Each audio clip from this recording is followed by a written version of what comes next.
তৃণমূল কর্মী শওকত বিধায়ক যিনি আছেন ওনার ঘনিষ্ঠ তৃণমূল কর্মীকে গুলি করে খুন করা হয়েছে এবং তিনি ঘটনাস্থলে গিয়ে বলেছেন যে আইএসএফ দুষ্কৃতী যারা তারা এই কাণ্ড ঘটিয়েছে এবং সরাসরি আপনার নাম উল্লেখ করে বলেছেন যে আপনার মদতে এই ধরনের ঘটনা ঘটেছে। কি বলবেন?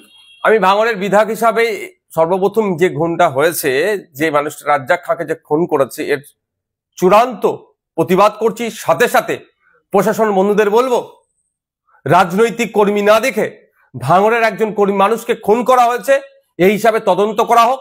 যে বা যারা যুক্ত একটাও না ছাড় পায়, তাদের সর্বোচ্চ শাস্তির ব্যবস্থা করা হোক। আমরা বারবার ভাঙড়কে চাইছি বোম গুলি মুক্ত ভাঙড় হোক, হিংসা অশান্তি মুক্ত ভাঙড় হোক।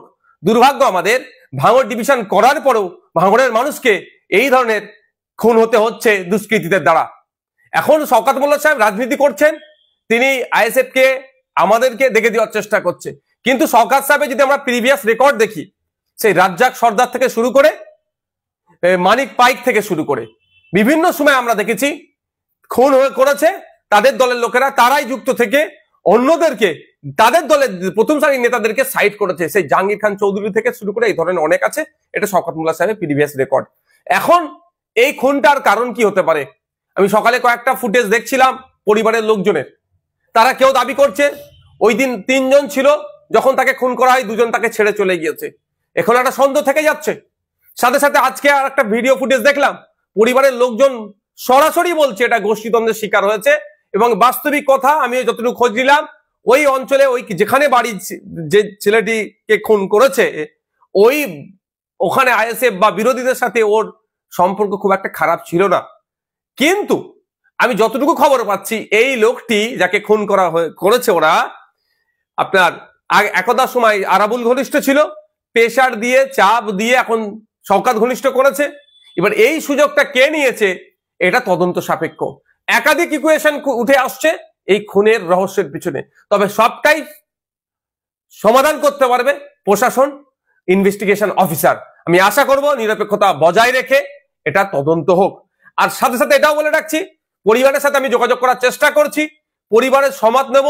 পরিবার যদি চায় সিবিআই ইনভেস্টিগেশন হোক, পরিবারের হয়ে প্রয়োজনে আমি মামলা করব সিবিআই ইনভেস্টিগেশন করার জন্য। কারণ আমি একজন বিধায়ক এখানে ভাঙড়ের, সেটা আমার বড় পরিচয়।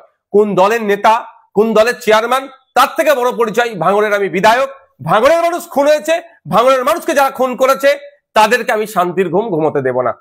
আর সাথে এটাও বলছি, যদি এটাকে রাজনৈতিক চক্রান্ত হয়ে বিরোধীদের উপরে দমন পীড়ন বা সাধারণ মানুষকেও যদি ডিস্টার্ব করার চেষ্টা হয়, আমি সেই পরিবারগুলোকে সাথে নিয়ে সিবিআই তদন্ত হবে, সিবিআই তদন্তের জন্য বা বিচার বিভাগীয় তদন্তের জন্য কোর্টের দ্বারস্থ হব।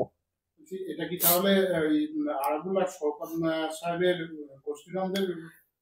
দেখুন, এই ধরনের ঘটনা রাজ্যের বিভিন্ন জায়গায় ঘটছে, শাসক দলের নিজেদের মধ্যে গোষ্ঠী কন্দল। আমি শুধু বলছি না, আপনি দেখুন ওই পরিবারের একজন কর্তা, আজকে তিনি বক্তব্য তার দেখবেন, তিনি বলেছেন সরাসরি এভাবে বলেছেন যে এটা গোষ্ঠীদ্বন্দ্বের শিকার হয়েছে। আর আমিও বলছি, যখন আমার কাছে খবর এসেছে, আমি যতটুকু খবর নিতে পেরেছি, যে এটা সম্পূর্ণরূপে গোষ্ঠীদ্বন্দ্বের শিকার হয়েছে। হয়তো শওকত মোল্লা সাহেব এই বিষয়টা অনেক কিছু জানেন, এটা অনেক কিছু জানেন শওকত মোল্লা সাহেব, তদন্ত সঠিক করলে উঠে আসবে। ভাঙড়ের বিষয়টা নিয়ে শওকত মোল্লা সাহেব সরাসরি কিন্তু আইএসএফ কে দোষারোপ করেছে। এটা কি মানে আপনি যুক্ত সরাসরি আপনার? দেখুন, আমরা এতটা এখন হিংস্র হয়ে উঠতে পারিনি, আর কোনোদিন হবারও ইচ্ছাও নয় যে একটা মানুষের প্রাণ নিয়ে নেব রাজনীতি করার জন্য। আমরা সমাজ ব্যবস্থার পরিবর্তনের জন্য রাজনীতিতে এসেছি, ক্ষমতা দখল আমাদের স্বপ্ন নয়। শওকত মোল্লা সাহেবের পাস্ট হিস্ট্রি যদি আমরা দেখি, এই কাছে তিনি সিদ্ধহস্ত, খুন খারাপি করিয়ে, মারামারি করিয়ে, গোষ্ঠীদ্বন্দ্ব করিয়ে অপরের দিকে, বিরোধীদের দিকে দাগিয়ে দিত। নমিনেশন আটকাচ্ছে, আবার বলছিনি যে বিরোধীরা প্রার্থী খুঁজে পাচ্ছে না।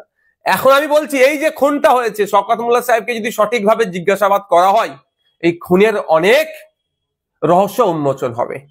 এটা সম্পূর্ণরূপে আমি দায়িত্ব নিয়ে বলতে পারি, আমি দায়িত্ব নিয়ে বলছি, এটা গোষ্ঠীদ্বন্দ্বের শিকার হয়েছে।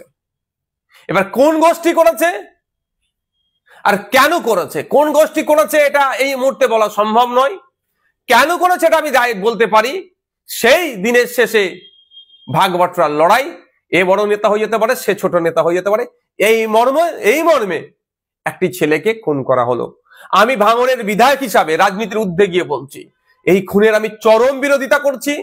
এর প্রতিহত হওয়া, এটা প্রতিকার হওয়া দরকার। এই ধরনের কর্মকাণ্ড প্রতিহত করার জন্য মমতা ব্যানার্জি ভাঙড় ডিভিশন দেওয়ার পরেও কেন ভাঙড়ের মানুষকে খুন করতে হবে, তার রাজনৈতিক পরিচয় কি আছে আমার দেখার দরকার নেই। আমি একজন বিধায়ক, জনপ্রতিনিধি, প্রত্যেকটা মানুষের সুরক্ষা যাতে পাই তার দেখার দায়িত্ব আমার। সেই জায়গায় আমি দাঁড়িয়ে বলবো, যত তাড়াতাড়ি সম্ভব ইনভেস্টিগেশন হোক, যে বা যারা খুনের সাথে যুক্ত তাদেরকে সর্বোচ্চ শাস্তির ব্যবস্থা করা হোক। আর পরিবারের সাথে যোগাযোগ করব, পরিবার যদি আমাকে ইনশিওর করে, আশ্বাস দেয়, পরিবারকে সাথে নিয়ে আমি এই মামলাটি যাতে হয় বিচার বিভাগীয় তদন্ত হোক বা সিবিআই তদন্ত হোক, যদি পরিবার চাই, আমি তার জন্য মুভ করব কোর্টে।